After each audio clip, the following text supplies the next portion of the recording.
Dumelang Sanbonani. We celebrate Women's Month, and on this show this month we'll be hosting women of influence, women in leadership.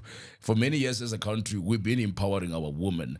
We've been forging the struggle to ensure that there is equality, to ensure that women have access to opportunities. In studio today, I have a woman who needs no introduction. Her name is Tshegofatso Motaung. She is the MD of CedarLeb Media and Consulting. She holds a BCom degree from UKZN and master's degree in global political economy from the University of Sussex. She began a career in corporate work in the corporate world, in the mining sector and the financial services as well.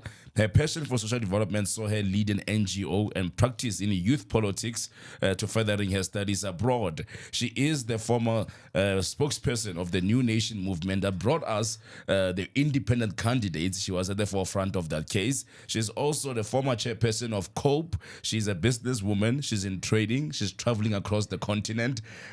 Memotaung, Dumela, welcome to the show. Thank you, Bafana, for inviting. I'm trying to go through like, yo, this is Bafana, you've done so much. I think you are exaggerating some facts, right? I'm joking. I think just to correct something there, chairperson of COPE in Gauteng. For youth, not... Oh, okay. Yes, okay. lest I have comrades coming after me. This was also at the start of the political party. In 2008. Yes. Okay, So I was the first youth leader. Yeah. That's amazing. I still can't believe I did that, but hey. Hey. Back when we were young. I mean, looking at your profile, I mean, there's a lot of things that you have done here, but one thing for sure, you're a professional, you're in academia. But let's start where you come from. Tshegofatso Motaung, who are you, where you're from, and what is the inspiration behind this broad bio? Yeah, no, so I am Tshegofatso Motaung. I grew up in Muthutlung. I don't know if you know that. It's just outside Brits. But then I moved to Mabopane and I studied, I did my high school, got Tshego High School. Tshego has some of the most wonderful people that are doing great things today. It was a Roman Catholic school that was very disciplined and strict. So at that time, we were privileged to have the contribution made by the church in improving education of Black people at the time. And our school was very good, you know. So yeah, and then went to study in Natal. But I think every time I look back, I always say, career guidance was needed. I don't think I should have done accounting. It was the most frustrating thing I ever did. But, I'm also just grateful for the opportunities it opened, working in finance. I worked, for the banks. And I always comfort myself by saying, accounting is a hard skill. So you don't just wake up and feel like accounting. So it's something you just sort of need to do. But I think maybe with better guidance, I shouldn't have bothered myself. But how did you end up at University of Sussex? How did you do that? So that's another thing, that to cope with my accounting depression or frustration. Because I've always really been involved in, when I was in varsity, I was part of the, student management council. So I've always been involved in leadership, be in different spaces. And I mean, I think it's in hindsight you realize that this thing comes so naturally, and perhaps it needed to be channeled, So then when I was working, I came across Young Business for South Africa. It was an NGO started basically to try and encourage young people not to leave South Africa at the time, of the transition. So that whole YBSA was about inspiring South African youth to stay engaged in the country. So I participated, and because I enjoyed it so much, I eventually became one of the directors and the chairperson eventually. And we would host events with different companies, the CEO of Standard Bank, and we would have the high commissioners, but we would have conversations about things that affected South Africa, just to help people to think broadly. So that's why I'm saying that's how I was coping. As when I finished doing my financial reports in the office, because of my passion for national development, that was one of the things that I did, and it really impacted a lot on my career, and opened up, the world in terms of broadening my understanding as well. Is that how you end up serving at the British Foreign Office? So what happened was, remember when President Beki was removed? Yes. Remember, maybe you were still young when Bafana. I remember that time when Zuma became so famous with him Shiniwam. Yes. So we had a YBSA event that was scheduled that end of September. With the then High Commissioner, the UK High Commissioner, Paul Boateng. And I mean, we had planned, we would have a schedule of these events. It was taking place at the JSE here in Sandton. And I think it was literally maybe a week, but a few days after that. So he came, he spoke to us, whatever the speech we had planned, whatever that he spoke. But the entire meeting was, what do you think is going to happen? Because we got tense. Yeah, it was quite tense that, here we are, and it was quite well attended. It was pre-Facebook. So we lost a lot of some of the records of some of the great initiatives that we did. And immediately the conversation became about the politics of South Africa. South African, in the auditorium were young professionals working different private companies. And he gave us, it was encouraging one, because he's been around and he knows global politics. He just began to give us different countries where presidents were removed and things sort of moved on, etc. But the challenge he made was that, you guys can be comfortable to sit here and do your jobs, or you can participate in the running of your country. Because in South Africa, especially at that time, it was almost like you have the bright and brilliant in private sector, and we just leave the private sector, the public sector to whoever. To comrades. To comrades. And we were not investing as much as we should have in the beginning, or on that, developing a pipeline of leadership and professionalizing things. So it was a challenge for me personally. To say, am I going to sit and be a couch commentator? You know how much with your cappuccino. Yes. Or are you going to get involved? And I think it just also took me back to how I ended up getting involved with YBSA. That YBSA, when I joined it, was predominantly, white. And I felt, no, but we need diversity, the way they do things. And the thing, they challenged me to say, what, we only do what we know how to do. We work with the networks that we have. Come and join us, and then let's see how we can bring in the diversity. So that's just when I thought, what, we can complain that the politicians are like this, but maybe it's time to get involved. And Lord, that was it. And I guess that's when you went into COPE. That's when I went. That's when and then COPE launched. That I was invited, and because people knew me from YBSA, remember, you must put together a leadership team of people who don't know each other. Yes. So some people who used to attend YBSA meetings, they're like, oh, let's just nominate this one. So, it was a Thursday. I've never seen such a radical change. Thursday evening, I get an email at about 5 o'clock, or just before I left the office. I go to this meeting. In this meeting, I get nominated. I don't even know what it means to be the convener for the provincial region. Convener. It was for Johannesburg, right? Okay. That's Thursday night. From there, we moved from there to another meeting. Okay, I'm tired. Get to the office the next day. My phone is ringing nonstop. I'm like, what's going on? Comrades are calling. I'm thinking, what's going on? So I had to put it on silent. I'm thinking, what's going on? No, you need to be here. And I'm like, okay. I get to the meeting after meeting after meeting. By Saturday, I was like, no, I made a mistake. This is not my place.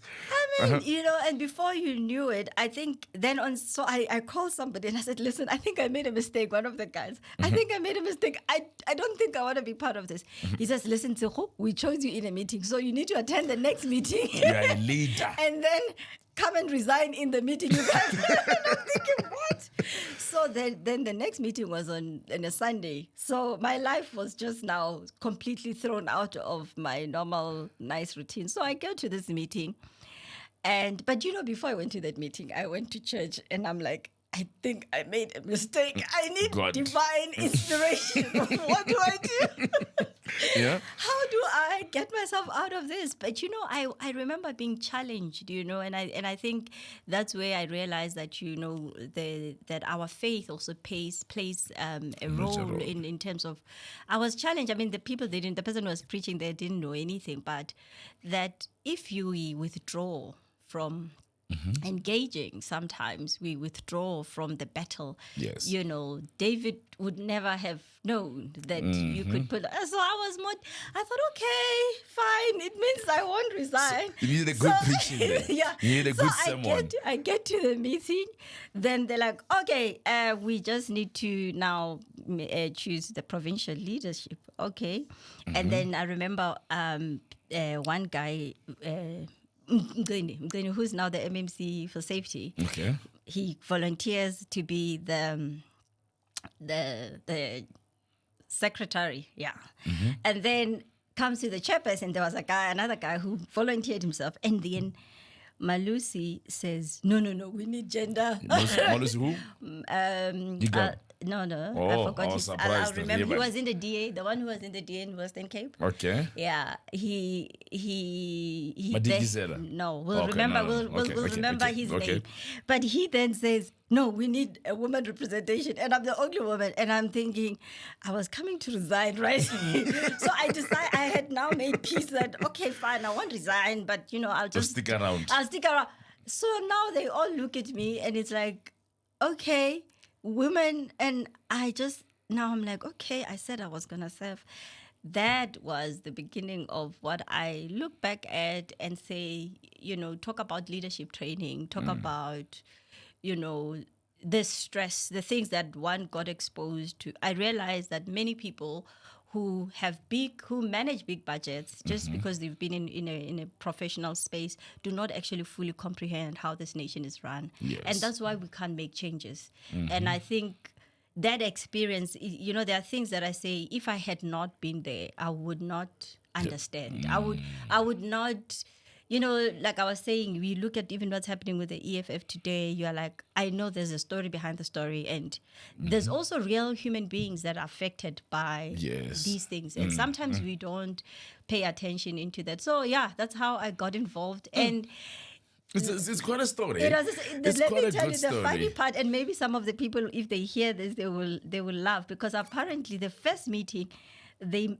Malusi makes sure I'm not there. And I mean, I am clueless. You know, talk about, I don't attend to announce who the Gauteng chairperson is. And one of my friends was saying, we were up in arms to who is this Tshegofatso? Who is this one? Who is he? And they just were angry to say, who is this? I had no idea. But when he met me later, he realized, oh, it's me. Okay, he decided, no, let's support this girl and see what can be done. So that was an interesting experience, I think.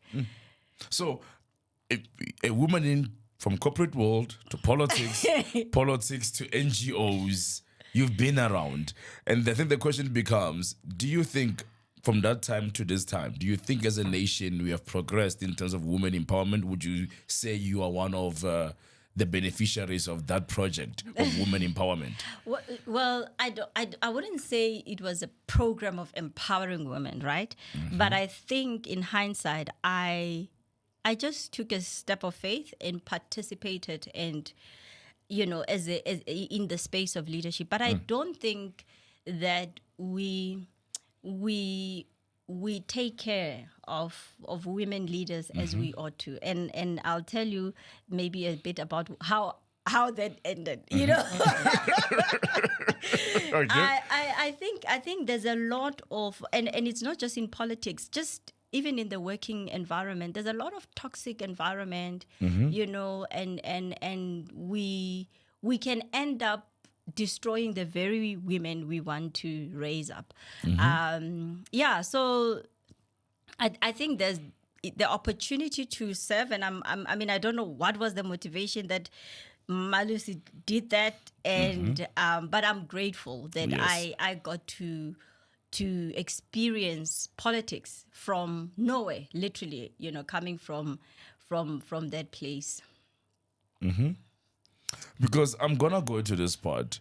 Usually, when people change like from one industry to the other, would you say? Because when you look at there's like yourself, I'm trying to think of this other woman. My mind skipped me. She grew up in a circle of corporate, moved into politics, and she has been growing consistently, just like yourself. You know, you were doing well in the corporate world. You did well in leadership in terms of organizational. So when you look at the approach, does it require you to change, to adjust, to adapt, No, you or is that you are born with? You have to be able to adjust into the different spaces. I think, like for me, after getting involved, I mean, I was so involved in the politics. Now I was not sleeping. I was, you know, and I could feel that it's affecting my work. And well, at the same time at work, I was dealing with another drama, but you know, where you find yourself in a space where you are being purged, and you know, one of the managers there was creating his own team, etc. So, but it came at a perfect time because I really didn't have time To be there. to be there. So the little time that but at some point I had to make a decision to say, you know what, I'm going to embrace this season fully. For the first time, I'm participating in a project of campaigning for elections. Yes. Elections comes once in 5 years. Yeah. And I just thought, let me just be in it fully. And it was necessary, because I think that's another thing, that the other problem is, you know, when you go into that space, unlike comfort of being in a secure job, there's also a risk factor on you as a person that you need to be mindful of. So I think those are some of the other things that then affect you. But I was much younger at the time, you know, I could sort of, you know, Juggle around. I had the liberty of that, you know, without a lot of, you know, family responsibilities, etc. So you can afford to take those risks. So I think it's important, especially with younger people, that we press them to bring as much out of them as possible, so that, you know, they discover who they are, you know, in time, Yes, especially yes. while people are still young. Because development is very important, and I see here you spoke on the part of social development. What would you say was the key? What is the key issue that is nearer to your heart in terms of social issues in this country? Well, there's a lot of there's many challenges we face. I think 30 years later, we could have been in a better place, but we are unfortunately not. The issue of economic transformation affects everybody. You Yes. know, so the economy has not transformed as it should.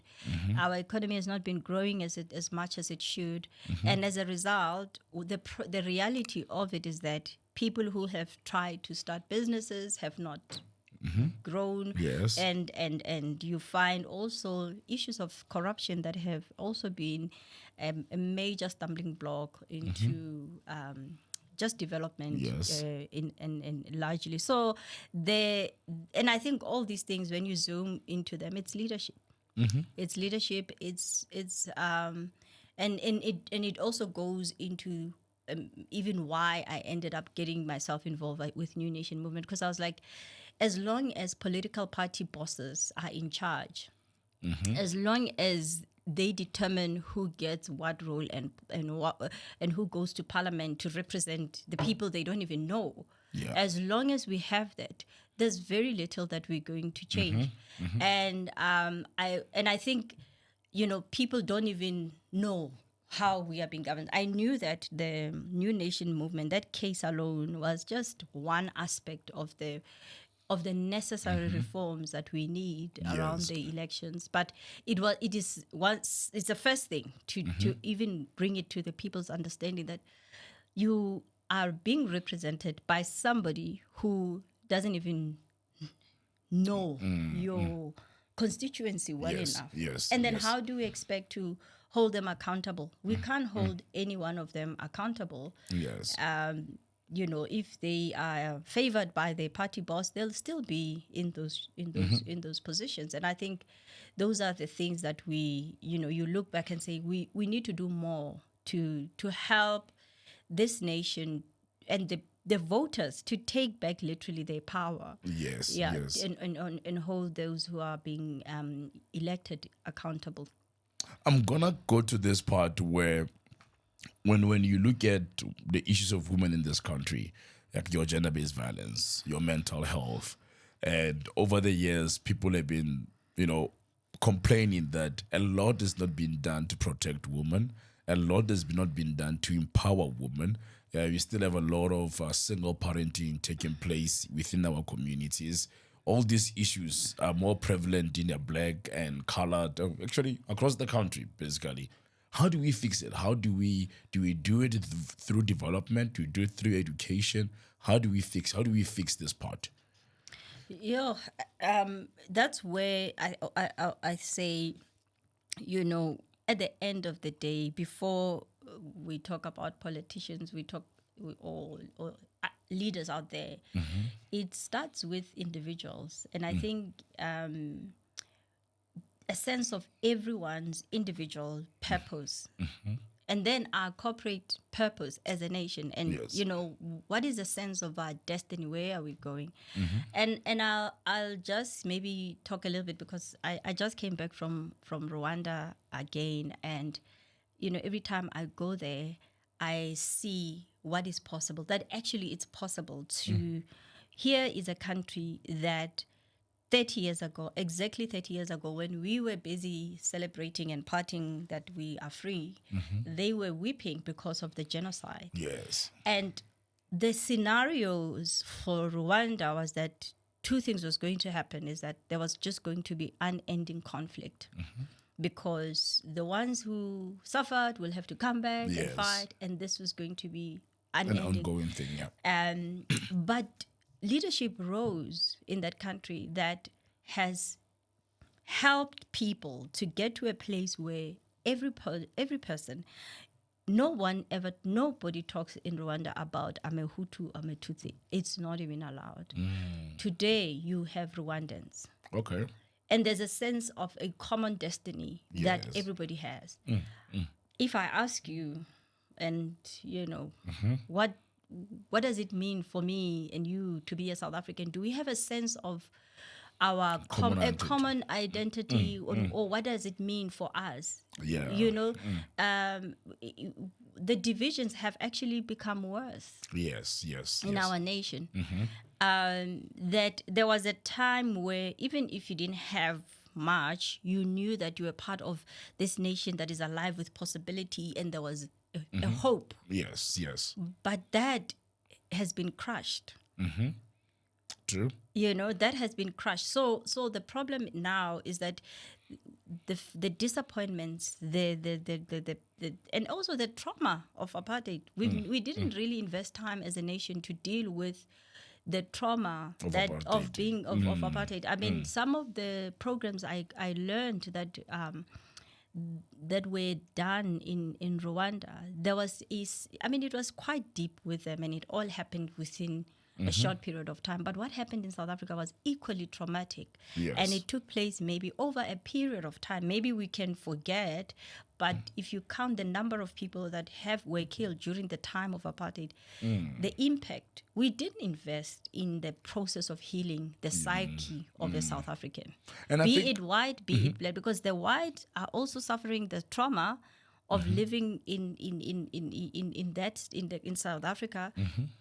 during apartheid. So we've not really dealt with. So we are dealing with trauma in And our we just, country, and then it comes out in violence. And then when violence happens, it's like, oh, it's violence against women. No, it's not just about violence against women. There is trauma that is coming out as violence. And if you're a foreigner, we say, no, it's xenophobic. No, it's just trauma and it's violence. And until we prioritize the healing process in our nation, we will build beautiful city, Sentin buildings, etc., and we'll have to build bigger walls every time because you must now put more security. You know, I walked in Kigali. It was 11 o'clock, 11:30 to where I was staying because I actually deliberately not called the taxi because the president said you can walk freely, and I saw it. It's not a it's not a crime. No, it's not a PR statement. You know how our politicians, and I'm not saying this because anybody has no, it's not. It's not load shedding. No, it's not. You know, Bafana, what I saw, and I think that's when I realized that the issue of safety and security in our nation is key. Young people work, some of them, they work in hotels, they work in restaurants, and they can afford to live closer to the, and then at night they walk. I mean, it was like, you know, I don't know, about what was stroller. Or just chilling. And I'm like, it's 11 o'clock, 11:30. They're not walking around looking who's and then following you see me. two girls are walking, and they are not doing this because of it's their normal life. And I just thought, think about what that impacts in terms of our economy. I mean, one of the girls that I liked, Ruth, she's a photographer, and she can go and have her gig and walk back home. Yeah, no one is going to steal your camera on your way back. Sure. So you can actually have a life.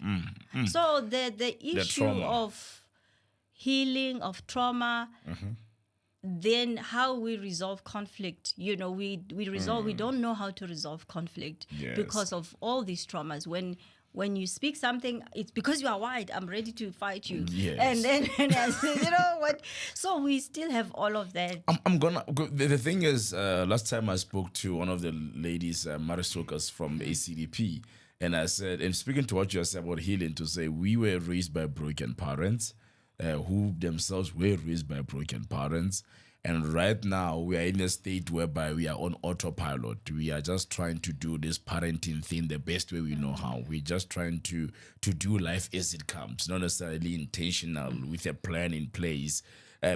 One looks back on the TRC, how it was more about building unity, forgiveness. But I feel like it's a PR stunt. Your thoughts? Yeah, no, we didn't do justice to that process. In fact, one of the leaders, Dr. Rutaisi from Rwanda, he was charged with studying different nations to develop a model to help the nation heal, and they looked into our process of healing as part of developing a program for Rwanda, and also they highlighted that, you know, the concept that the truth and reconciliation that we had was good, but the problem in actually implementing, seeing through, you know, there were people in the process of TRC that needed to be paid money, and those things were not honored. You know, when part of healing is justice, is justice. So if that also is not done, when you don't honor some of those, and then another thing is that even after that, then there's land claims that we are sitting with that we have not resolved. Do you know the impact of dispossession and landlessness? And these things we've not actually fully appreciated the level with which it has actually destabilized.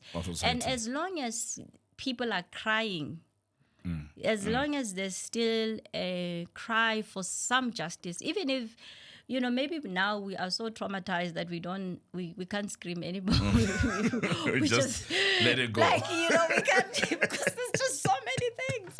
I mean, Bafana, every week you're like, Remit, and then because of that, it doesn't take away the impact in the people. So indeed, our parents suffered, and there was a time where we thought there was hope, and when that hope is dashed, it does a lot. So the impact of having a country where men are not working or earning as they should, it affects the structure of the nation and family. And I think, you need a leadership that cares. And I think, you really need somebody who will who's in love with power for the people. Not in love with power, but in love with serving the people. Well, I'll give you one example. And really, guys, I do think that we must celebrate and give credit where it is due. Some of the things that, one of the story that I just learned was just even how they were resolving issues of conflict. Because remember, after the people left Rwanda, others came back. I mean, their homes were empty. And then those who came back just right. So now, as part of we are building a nation, and they are calling everybody else to come back. Now you come back, you find people are in your house. And so there was a lot of those conflicts. But, the way that was resolved, and that, it was at the time, apparently that the president had dedicated a day that if all systems have failed on, was it Wednesdays or something, people could come to bring matters. And so what I'm saying is, if you know that you've got that level of commitment to ensure that we will resolve, how many land claims could we have resolved in 30 years? Just simple land claims. There are people who have a land claim. They've not been able to access the land, and now who's going to resolve that? Sure. And I mean, our government right now will tell you to say... we've got people, I know communities that are saying this is our land, and they were still up and down, and while that was happening, others came and settled. Now, you need to think about the conflict. Now it will be black on black. Yes, because now once they give you the land, you will tell them to move. Once you move, it's going to be something else. So the issue. So what I'm saying is that you need a leadership that really, really cares. Like, where people just forget about anything, but to say, if I can just, and I'm hoping to talk to somebody's listening to say, even if you are there for whatever your objective, but just decide that I'm going to make an impact. Even if you are stealing, but just have one thing that you are passionate about, And not just for PR, but not for posting on Twitter, but for the honest genuineness of seeing lives of people change. True. I'm going to this part. The girl child in South Africa today. We have a culture of slave queens. We have culture of feminists. We have culture of women who are baby mamas, baby daddies, right? Things are changing as time. Now marriage is no longer the in thing. It's more like right? Should we be worried about family values? Should we be worried? No, you know what? You cannot build a nation without building families. And the day when we begin to, like we are, trying to restructure and redefine family, you must just be assured that your nation is not going to stand. And we are victims as a nation of families that were destabilized. Yes. Because, apartheid was very, our leaders were arrested, fathers were pulled out of homes. As a result, we have generations of broken family. Yes. So, but there was still some values of community.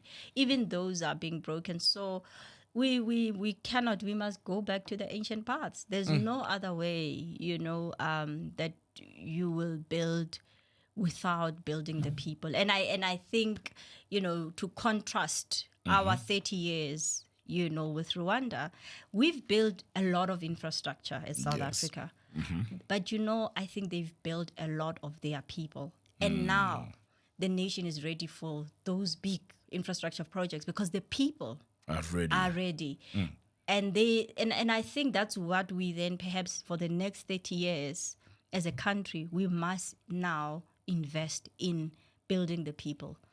That is what I think we need. But how do we bring back that bosadi voli, the womanhood, women who be proud to be mothers, who be proud to be wives, who would be proud to serve their communities and the in-laws, people who fantasize with the idea of a nuclear family. Because as time goes by, it looks like it's become an optional thing, not necessarily a necessity. Yeah, no, all of that, Bafana will you need the role models, those that celebrate and appreciate the value of family to begin to maybe you were just minding your own family up until now, but because there's a crisis in the nation, perhaps it's time for some extending yourself beyond just your own family, so you need those role models, those mamas that are still able to speak out. It's a concern, where sure it's a concern, but I know that it will take the right leadership rising up, to be able to model, because you model this. The nation, you model this. But if you guys vote for slave queens, what do you expect? Like what? That's what they will. Yes. If that's what you do, then that's the kind of leadership. And I must say, part of it is I think we need to check our media. I think that there are some productions that I would scrap if I don't want to ask you which name, but there are some channels that if I were to be able to make the decision, I would close them, because they are not serving the development need of an African child. And they are just perpetuating things that are destructive. Yes. And we laugh. I think this is the part I can't stand it. I can't believe people laugh at some of the productions that come out of our nation, and we are then exporting that into the rest of the continent as well, because it's like we are deliberate to change the mindset. Sure. Actually, and make abnormal behaviors normal. We are normalizing everything that is contrary to the development of Africa. And even to African our values. child. I think I can even think of one channel right now, but I won't say their name. They might call me one day. Because I've always been questioning that even the women today who are seen to be speaking for women of today, these women are so angry, they're so bitter, And you think to yourself, and there are young girls out there who take what they say as gospel truth, and now you end up seeing relationships not working, marriages not working. Unfortunately, everybody's out for themselves. And guys, I think you'll forgive me. I'm still on my buzz from Rwanda. Guys, one thing, talking about this thing of bitterness and angry, and I always say I can't even be angry when I'm in Rwanda. The people are so gentle. There is like a determined. It's like everyone has decided we're not gonna fight. So even if the how you be like, yes. Even that just sort of you get dislodged from that, because there is like nobody is wanting to engage in a fight. Yeah, because we are aware of where we come from, and therefore there has been some way that people are like, we are not good. So this picture of black woman, angry, bitter, feminism. I think that it's also a sign of trauma, because we can resolve issues without having to portray that. So when you see people angry and that level of bitterness, showing up there, it's a trauma. It's pain. It's pain that has not been attended to, and even if you protest, it's not gonna stop. You understand? Certainly. And I think we've been so much focused on protests, action, etc. And I think there's a lot of internal work that we need to do as the individuals. mindset needs to shift. we need to have sessions where we have to deal with issues of trauma and healing. That thing cannot be underestimated in terms of the impact. Because broken leaders, they break. You find managers that are frustrating everyone in companies. People are at work, and when you listen to stories, you can hear that even people have positions, but they are traumatized as leaders, and they lead in that way. They are there for the money and just to. But So I think that we must. I don't know how, but there needs to be a level of national healing. And I think for me, that thing that I saw was that we don't even think we need it. I think that is the part. And I realized that when you see how other people live in other nations, you see that actually it's normal for people to be law abiding, people to have clean streets. No, to have clean streets. I'm not talking clean streets. I hear you. People to be. This is not. People are not coerced. They want to do it because they've gone through. It's the culture. I remember when I went to Israel. I'm gonna say it either way. When I went to Israel, so with a group of guys, so they are charging their phones downstairs. You're going upstairs for lunch. So like, no, leave your phones there, charge and there. then charge your like, phone. I'm charging. No. Get it cheap, but no, it's safe. No. Nobody is going to steal. It shows the trauma. The that South Africa has. You think it's normal that every time when you get into the car, you must check your door, and people are parking their cars just by the driveway and sleeping there and waking up in the morning. The car is still there. I'm like, this man should never do this in Joburg. So that's what I'm saying. The issue of trauma, we don't know the cost of trauma. All these high walls around you guys. It's trauma. And it's expensive. All this security, CCTV, all of it, all this alarm, all this subscriptions. We are paying that because we are not able to deal. Imagine if people could be okay and normal and nobody needs to steal anybody's anything, that we are safe. Johannesburg, you can walk the streets at night. How much it will unleash creativity. I saw it and I realized we don't understand the cost of having a traumatized nation. Definitely. And I'm going to go to this part, something called mental health. It was unpopular a couple of years ago. My grandfather said it like a rona. But mental health, me growing up, I never heard it, but as of recent, it's become a popular word, and which is true that people are dealing with a lot. Either it's anxiety, what personality disorders. We grew up in a culture whereby if our grandte washan, it's like yes, when cuckoo, vescopis, we never really understood the issue of mental health. And now it goes to women, whereby we see a lot of women as of late abusing alcohol, abusing drugs, starting to do things that would be in the eyes of the people who were born in the 80s, like, this girl, how can you do that? But as of recent, it's been normalized. So do you think mental health has always been there? It's just that you didn't have a look at it? Or do you think it's a new phenomenon? It's the same thing that we're talking about. It's trauma. When Bafana, that it's all these stresses that come with all the challenges of the state of our nation, right? Compounded by now we've got money. You've got women that access. Back then, when we grew up, I didn't know much about drug dealing back then. There was no access to that, so you wouldn't have as much.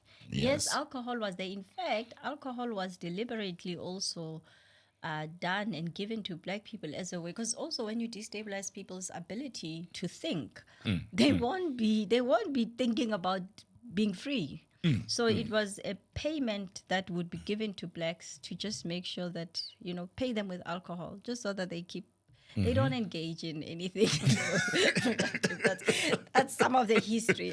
Yes. So part of it, we've then socialized it, and then and it becomes an escape. We market it nicely, just like just relaxing. Keep it under the So rocks. sometimes it starts off as a nice social thing, but others then they get unfortunately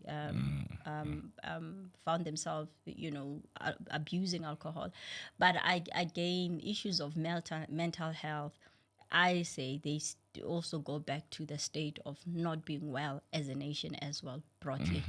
Wouldn't you maybe blame that based on what upbringing, childhood wise, that maybe the modern parents have been so busy that they've been neglecting their children and their children, because I can't say they would have any trauma, those children, but because of they have no sense of belonging, they end up seeking comfort in such things. Well, that contributes, but I can't say I blame one thing over. There's multiple factors in all of this, but the issues also of not being present as parent is also raising up a generation that is supervised by TikTok and all the social media, and that contributes a lot also to now having children. I mean, I saw a study that was saying that children that are overly exposed to screen time and social media, etc., the impact on the brain, so those things in the next few years, you'll have a whole new generation of people who have a sickness we never had because they are now excessively exposed. But parents can buy all these gadgets because to keep them they're quiet. busy, and then we don't fully monitor. But we live in this world, unfortunately, where there's no escape. This is the world we are living in. It's a digital age, and we cannot quite disconnect from it. Yes. But then how do you manage it? How do we try to protect the children? So it's important to look into that so that you avoid finding children later on that are not well, because that produces new diseases that we will now having to the issue of wellness all around, it's important. And I realize that when a person is at peace and you are well, you actually can begin the process of building. But when we neglect the wellness, the well-being of a person and a nation and a community, yes, putting up infrastructure development, they end up sitting there as white elephants. That's why. And they end up coming to bend them when they want water. Yeah. So I'm gonna jump into this one, and I'm speaking on behalf of gentlemen. Right? Not my words, on behalf of gentlemen. Yeah. Please make us understand what is different about independent women. How do we deal with independent, powerful? No, I'm just saying, you being in the corporate world, probably you have been to school. Gentlemen, they're struggling out there. They're struggling out there compared to the same China, man. Hey, she's a good girl, man. Hey, she's a lawyer, she's this, she's studies, she's that. I can't control this woman. Why do you want to control it? Why do you want to control? I can't lead here. I can't lead. So so the problem is that you have not been prepared to lead. Yes. And empowered. Our forefathers never had a woman who was a lawyer. They only had Kidibo, no. So now I can't tell my granddad that my wife gives me a problem. So what do you want? What is the question? No, like how do we navigate relationships and love and family with such women? I wish I knew. Gentlemen, I wish I knew, but it's a wrap. No. But I always say that it's not an easy one. It's not an easy one, and I think personally, I'd say the journey of healing helps. Because some of what we call independence is not really right. Some of the is trauma. So some of it is trauma. But then also we need, I think another thing I realized in this project of building the nation, when we invested a lot in empowering women, which is good, I think that there was a neglecting of Men. of empowering men, because you cannot do away with the role men play in a society. So I think we missed a gap in our nation in the beginning. The focus became so much on empowering the women, and part of it I understood, because both men, they stayed at home, looked after the kids, but to reorganize and to have a strong nation, you need strong leaders, strong men who can lead with integrity and be confident, men who can earn enough well. I mean, I remember watching the statistics and looking at how much a black man earns versus a white man. That's a problem. True. You understand? Yes. So when an average black man is not doing well, it's not good for for everyone. So I say that's one of the things we need to get our men having money, guys, and not blame. I think also we need to also understand that the effects of apartheid, guys, it was so thoroughly done that some of these things cannot just happen by themselves. We have to sort out the issue of the economy. If Bafana does not have money, you don't have confidence to go to that lawyer again. What you gonna do? Understand? So and I'm saying that, and then so those are realities that if we are going to build a nation, strengthen the well-being of the men, help invest in their own well-being, lest they become taken by the corrupt, go through all because those. a man providing is central to the man's nature, and when you can't provide, or you feel like you cannot. So I'm there for free. I'm happy to help start up the men's empowerment movement. I think it's necessary, because we, with time, I realized that, gosh, I don't want to do things myself. I also want to relax and be taken care of. You understand? So you don't. I tell no, but I don't need a man in my life. But maybe it's young people. They're still gonna grow up. And then we can have. They'll get to understand these things. We can have. No, Mamata woman, thank you so much for coming through. Before I even let you go, these independent candidates that you've given us today they didn't do much with the last election, but that opened the door towards holding leaders accountable, civic education as well, for people to understand the power of their vote. And I feel like we still have a long way to go as a nation. But just give us a background on what is the inspiration behind running this case, taking it to court. Yeah, I think, for me, the New Nation movement is an example of just how ordinary people, like literally ordinary people like me, can participate in doing things that can change the course of the nation. Yes.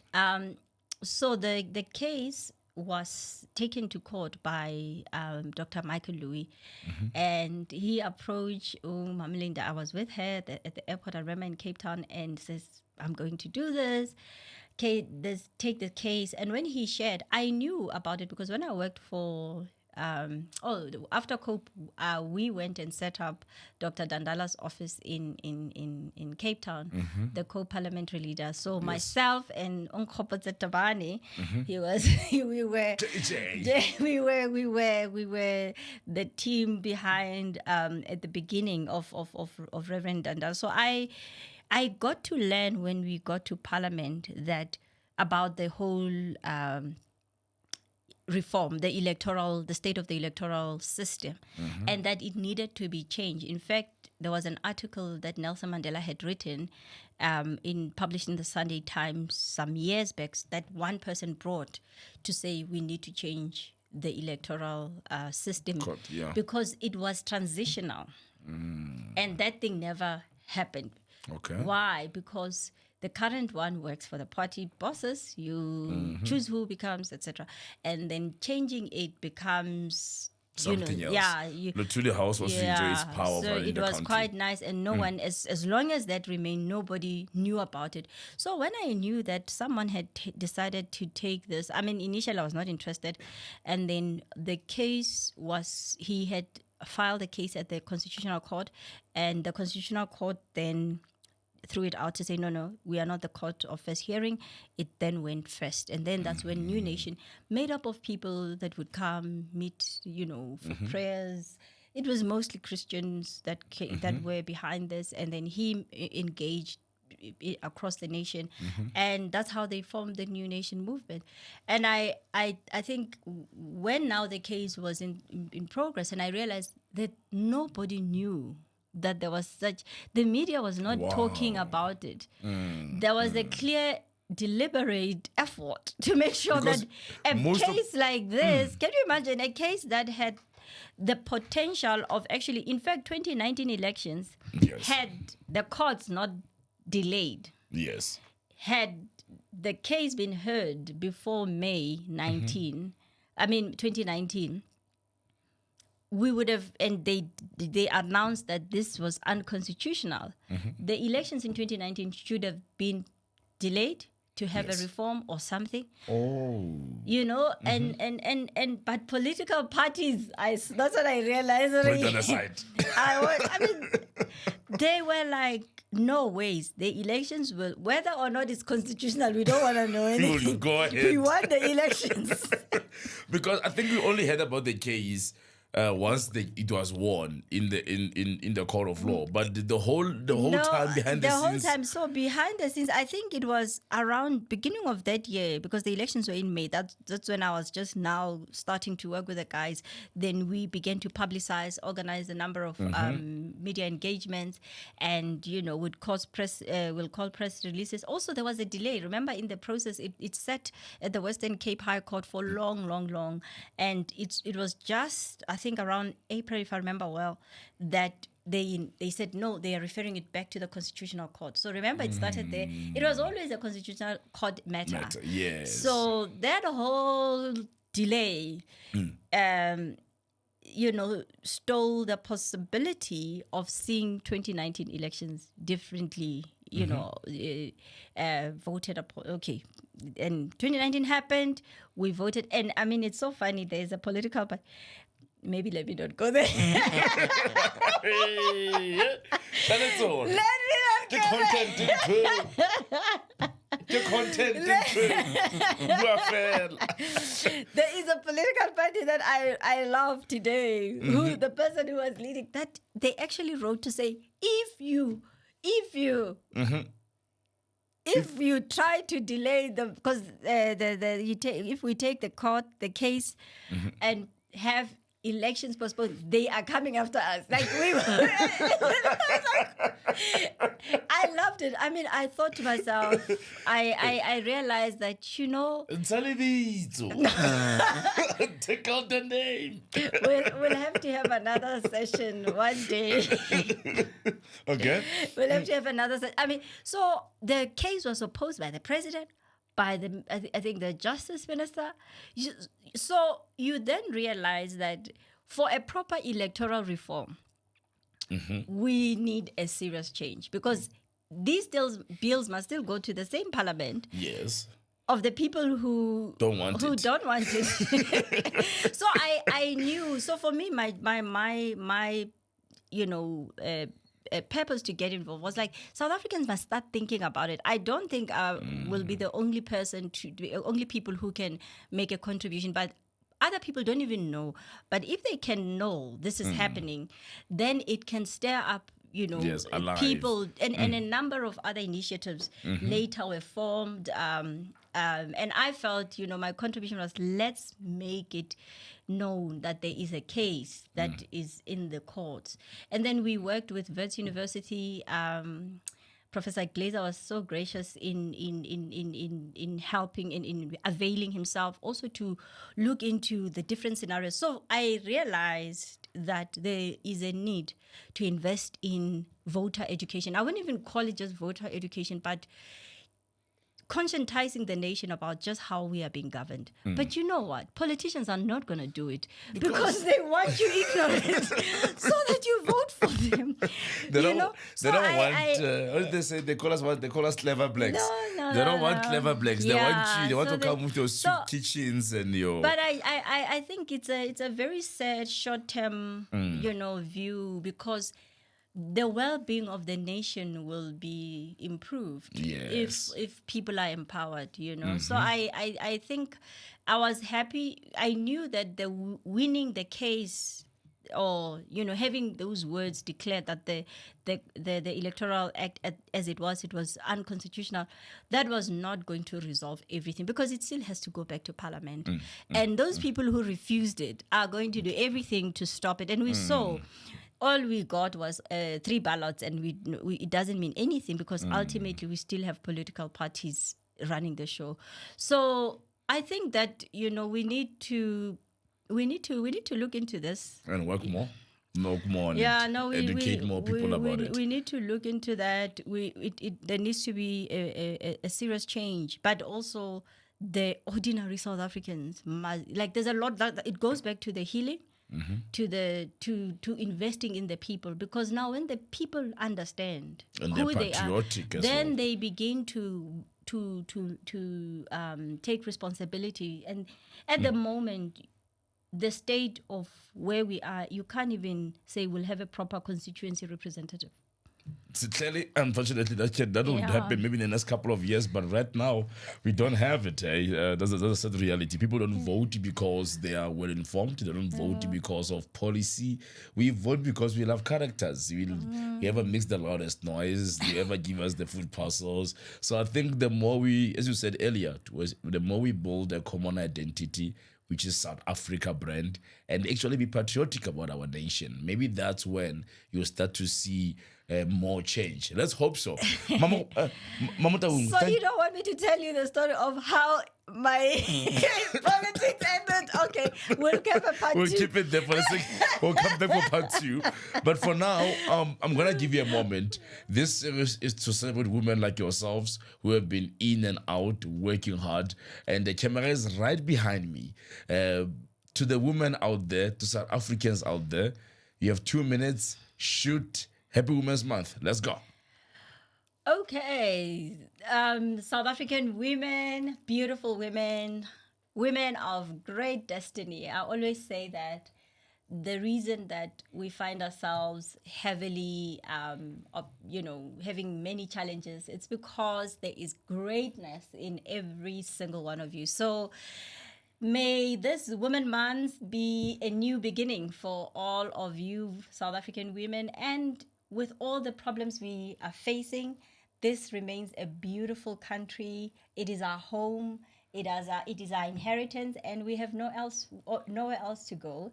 So let's do all that we can to build it and make it a better place for our children and the children's to come. Thank you. That's Tshegofatso Motaung. Yes, as I've always said, if you empower a woman, you empower the nation. That's it from me. I am Bafana Modise, and this was Women's Series. Happy Women's Month, celebrating women. And tomorrow we'll have another powerful woman who is making impact in society. Other than that, let me see you next time, same place, same time.